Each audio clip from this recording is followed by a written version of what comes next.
I believe that, the rep can really be that, guide to, see around the corners for their customers when it comes to, designing in the parts from their manufacturer. So Yeah. while AI is, critical for helping us get answers quick, getting, our message to our customers, the human element and how we use it and share with our customers is equally, if not more important to, Yeah. help them progress along, because there's, so many different items that a rep might know compared to an AI bot about, maybe what the pitfalls are of, designing in this component versus another.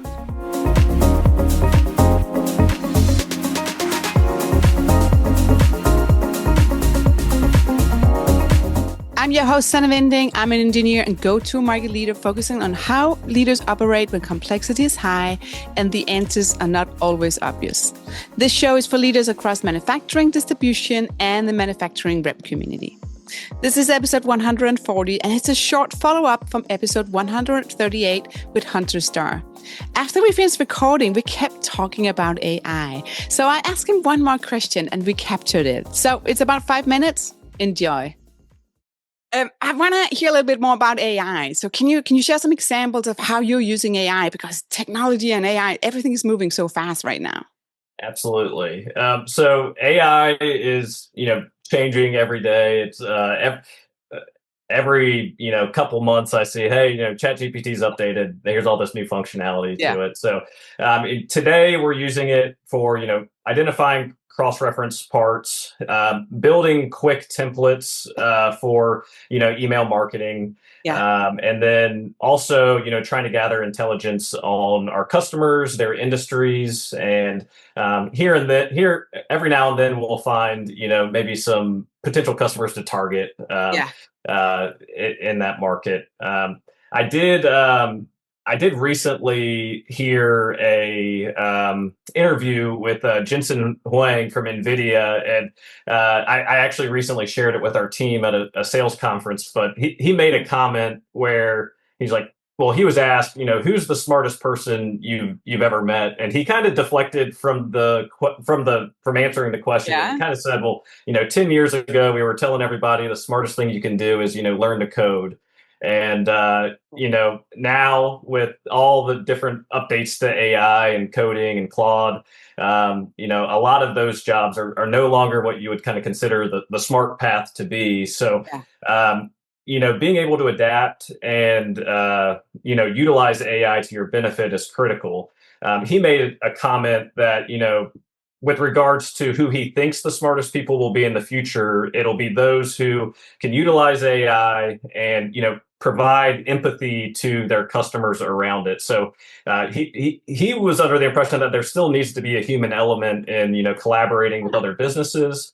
And I believe that, the rep can really be that, guide to, see around the corners for their customers when it comes to, designing in the parts from their manufacturer. So, while AI is, critical for helping us get answers quick, getting, our message to our customers, the human element and how we use it and share with our customers is equally, if not more important to, help them progress along, because there's, so many different items that a rep might know compared to an AI bot about, maybe what the pitfalls are of, designing in this component versus another. And then, a lot of our products that we sell have some sort of custom nature to it. So, the ability for us to utilize AI, but also say, hey, you might want to consider this, or we might need to do this way because this is going to save you down the road for whatever reason, I guess. That's I think a good example. I really like it. Thank you. Yeah. Thank you. Yeah. I thought that was pretty impactful, and it painted a good picture in my mind of an area where reps can be critical in the future while everything's getting automated. Yeah. And I think if we just again look back, right? If you say 10 years or 20 years ago, right, being good at one skill, I think now you have to be good at more than one skill, right? Is it two skills or three skills?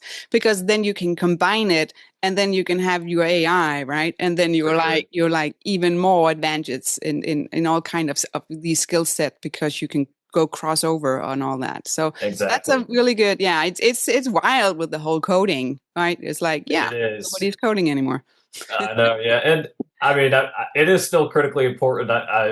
I'm sure that people who haven't worked on coding forever, they're going to be fine in the long run. But it is, it's amazing how quickly that narrative of what's smart can change, and it's going to Yeah, continue to change and yeah, rapidly yeah. develop. So, Yeah, yeah, it's also and how we use it, right? exactly. It's just changing in that way, and you can say if you were used, you're automating things that maybe is not, it's just taking a lot of time, right? And then moving Right. the value as you as that person in this organization, right? You can Oh bring yeah, much more value in if you can automate some of these processes that were for sitting, sure. moving things around, right? Or Yep. exporting, importing, and then creating these graph, right? If you can Exactly. automate that, I know that's not the coding of it, but this is more like a job, right? Within if it's for a rep or for manufacturing or for Absolutely. distribution. So, yeah, so exciting, right? It's like Very much what so. will we have in 6 months? We have to see. Yeah, it's going to look completely different, I'm sure. Yeah, And it's going yeah. to be quicker. And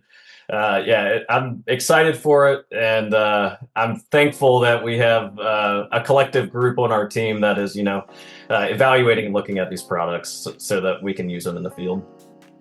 That was Hunter Starr. And if you have not heard the full conversation yet, that was from episode 138. And the link will be in the show notes. Thanks for tuning in. And remember, stay curious, keep learning. See you next time.